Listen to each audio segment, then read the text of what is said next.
pengacaranya, ya apa yang dia bertanyakan, ada jawab iya tidak, gitu kan, sesuai sama kemauannya dari itu.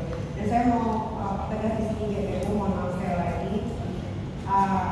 Jaksa tadi selalu bilang terdakwa ini tidak punya followers yang banyak. Tidak, ini kita huru hara itu hanya 700-an. Yang banyak itu followersnya Reza. Ya, jadi yang mungkin opini itu bahwa followers saya banyak di bawah tidak. Ya, ya pertanyaannya, ahli bisa menjelaskan unsur BAP yang suka Bali ini dasarnya apa? Tadi kan Anda ditanya tidak mengerti, terus apa yang Anda analisis dalam pendapat ahli di BAP ini tebal loh BAP-nya, tapi Anda setiap ditanya tidak tahu, tidak bisa menjawab, tidak mengerti. Jadi BAP ini ahli analisisnya apa artinya?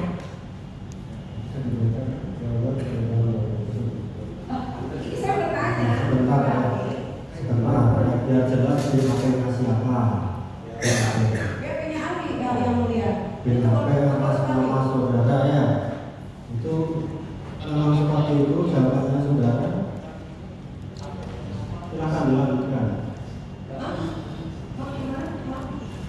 Pakai mic-nya biar semua dengar. Itu jawabannya. Seperti apa? Apa? Anda kan yang menganalisa BAP Sukabali ini. Analisa Anda itu unsurnya apa? Karena dari tadi Anda ditanya, tidak tahu, tidak bisa menjawab. Iya, tidak, itu sudah. Jawaban apa yang Anda ini? Coba pertanyaannya yang mulia sudah jelas sekali. Ali bisa menjelaskan unsur ya BAP yang setebal ini dasarnya apa? Tadi Anda ditanya tidak menjawab, terus Anda menganalisa ini BAP setebal ini, menganalisanya itu dari mana gitu? Oh, Anda bisa menganalisis tapi tidak ditanya, Anda tidak mengerti, tidak bisa menjawab. Bisa lagi kesimpulan atau ada orang camang pertanyaan pendapat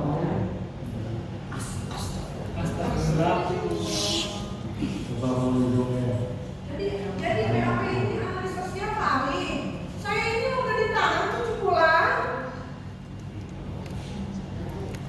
Kan ahli juga yang bisa menjelaskan saya ketahanan.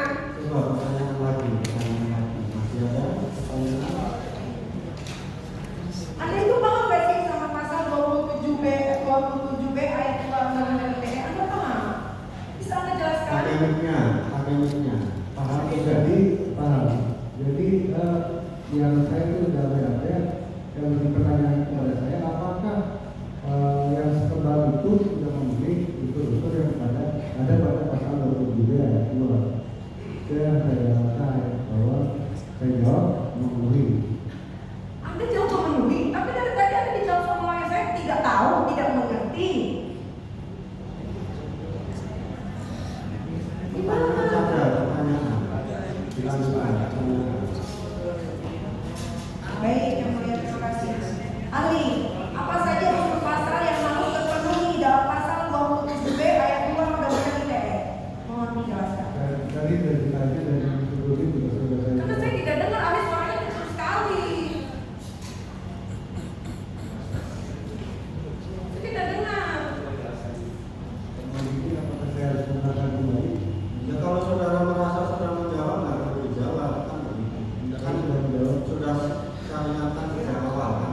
Jawabannya apa ahli? Saya tidak mendengar karena suara ahli kecil sekali. Bisa dijelaskan ahli, tolong bantu saya ahli. Ahli kan harus netral, sama seperti dia juga harus netral. Kita mencari kebenaran loh, bukan yang ada diada-adain di sini. Tolong ahli.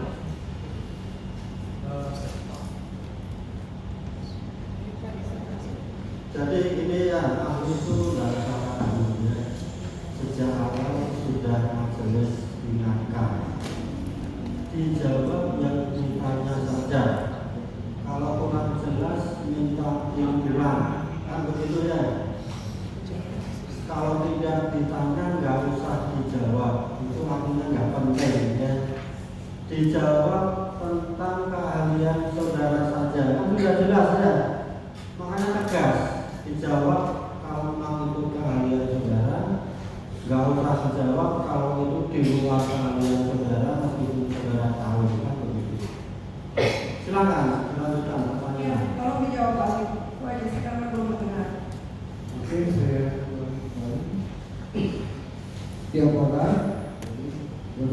unsur setiap orang berarti orang yang memenuhi kriteria Kalau suaranya yang jelas Andi, yang tegas Andi.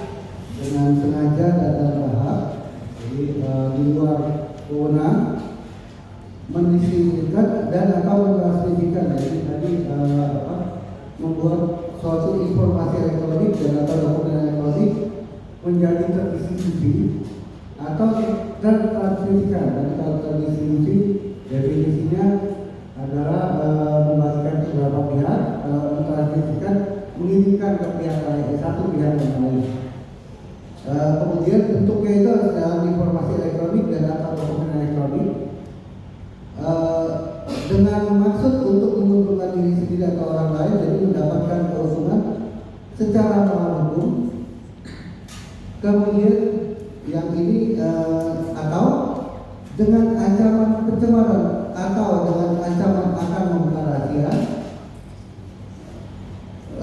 lalu memaksa orang supaya A membagikan suatu barang yang sebagian atas seluruhnya milik orang tersebut atau milik orang lain, atau B memberi utang, ini memberi utang, membuat pengakuan utang atau menghapuskan piutang. Jujur baru kali ini saya lihat saksi ahli baca. Coba pertanyaan nanti silakan ditanggapi di pembelaan ya. Silakan. Ahli, bagaimana proses pembuktian dalam perkara ITE? Maksudnya gimana? Ahli, makanya bagaimana proses pembuktian dalam perkara ITE? Proses pembuktian yang dilakukan polisi ya. Jadi saya terima fakta apakah itu memenuhi unsur atau tidak. Jadi saya nggak tahu proses pembuktiannya apakah yang masuk ke polisi atau tidak, saya nggak ngerti. Dan yang di polisi saya nggak ngerti kayak apa. Oke, tadi kan saksi ahli bilang mendistribusikan dan lain-lain ya. Kalau yang didistribusikan itu adalah sesuatu yang sudah diposting di luar oleh orang lain, saya ini misalnya ke beberapa, apakah masuk unsur dalam 27B ayat 2? Ini beda konteksnya. Jadi tadi kan mendistribusikan atau mentransmisikan itu masuk unsur. Saudara bilang tadi informasi yang sudah disebarkan oleh orang lain. Ya. Itu beda dengan di sini. Itu apakah ada ancaman pencemaran atau ancaman akan membuka rahasia? Itu masuk salah satu yang mana? Gitu. Oke, ini juga seperti itu. Oke, saya lanjutkan ya. Kalau rahasia itu ternyata orang lain sudah membukanya terlebih dahulu, bukan Berarti- saya orang pertama. Berarti yang harus tidak memenuhi juga yang satu lagi, ada ancaman pencemarannya apa enggak? Jadi ini kan akal. Ya. Jadi kalau A, B nya gugur, A nya kan tetap ada. Ahli kalau gunakan dakwaannya B ahli ya. Ini adalah hukum ahli ini yang sudah diposting sama orang banyak, ya, sudah didistribusikan sama orang banyak. Saya bukan orang pertama, mungkin saya merasa kesekian banyaknya. Kalau hanya menipu saja, apakah memenuhi unsur 27B ayat 2? Bagaimana menurut Anda? Apakah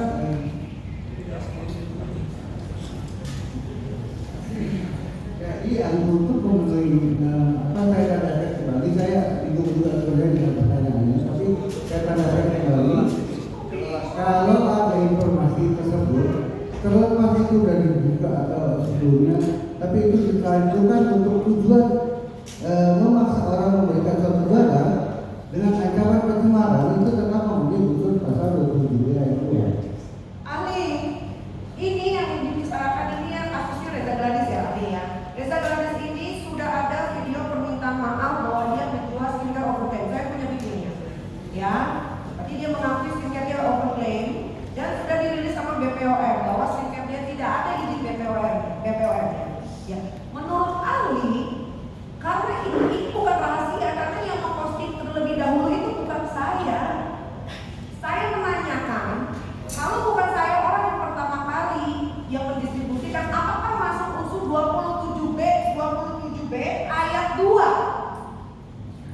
Jadi dalam kasus ini yang saya lihat, kenapa memang muncul ini karena ada ancaman pencemaran dengan menunjukkan maksud untuk mempengaruhi Ancaman menurut ahli apa? Ancaman menurut ahli apa? Ada dari tadi ancaman menurut ahli ITE apa ancaman itu? Yang mana? Yang mana? Yang mana? Tadi dibahas di chat sebelumnya. Yang mana? Tolong dibacakan ahli. Dari tadi ada yang ancaman. Ahli satu, ahli kedua, semua cuma ngomong pengancaman, ancaman, pemerasan itu saja. Ahli harus naik netral loh.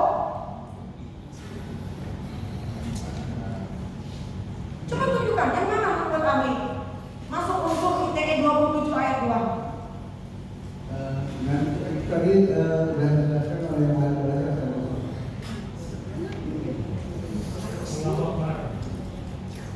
Masih ada? Masih ada. Menurut saudara ahli, apakah bisa seseorang menceritakan masalah atau pengalaman pribadinya dapat dikategorikan sebagai pencemaran nama baik? Tidak. Tidak. Kenceng ahli. Ngomongnya kenceng Pak. Tidak, tapi saya harus mendengar konteksnya dulu. Baik, selanjutnya. Apabila yang disampaikan adalah sebuah kritik terhadap produk termasuk dalam unsur pencemaran, padahal kritik tersebut didasarkan pada sebuah fakta yang menyatakan bahwa suatu produk kecantikan tidak memiliki izin BPOM. Bagaimana menurut Anda? Nah, ancaman tadi kan ada ancaman pencemaran dengan mengancam akan Ahli, tidak ada pertanyaan saya ancaman. Ahli, tolong dengarkan ahli. Apabila yang disampaikan adalah sebuah kritik terhadap produk termasuk dalam unsur pencemaran, padahal kritik tersebut didasarkan pada sebuah fakta yang menyatakan bahwa suatu produk kecantikan tidak memiliki izin BPOM. Bagaimana pendapat Anda? ya tinggal disampaikan ke BPOM atau kan begitu.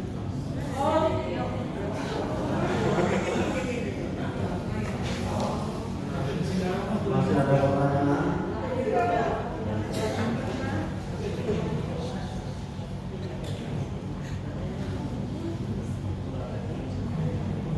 Silakan saudara ahli jelaskan lebih spesifik mengenai unsur ancaman akan membuka rahasia. Ya, dengarkan ini baru ada ancamannya ya. Apakah rahasia yang diancam akan dibuka tersebut boleh yang memiliki sifat ilegal di dalamnya? Bisa jawab bukan? Bukan bisa jawab. Coba pakai mic-nya. Direkam pakai mic-nya. Direkam apa? Tidak. Ada pertanyaan? Menurut saudara ahli, bahaya yang dapat ditimbulkan dalam sebuah produk, apakah perlu diketahui oleh umum khususnya dalam sosial media? Betul, tapi disampaikan kepada pihak yang tepat. Maksudnya apa pihak yang tepat?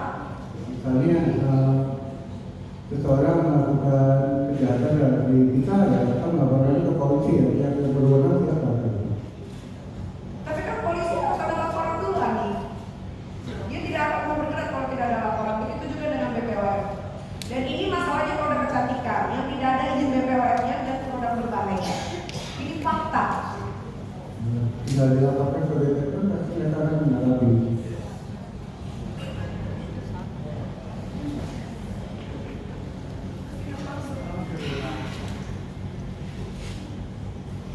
Apakah hal-hal yang patut diketahui oleh umum juga dikategorikan sebagai rahasia, sebagaimana dalam pasal 27B ayat 2 Undang-Undang ITE?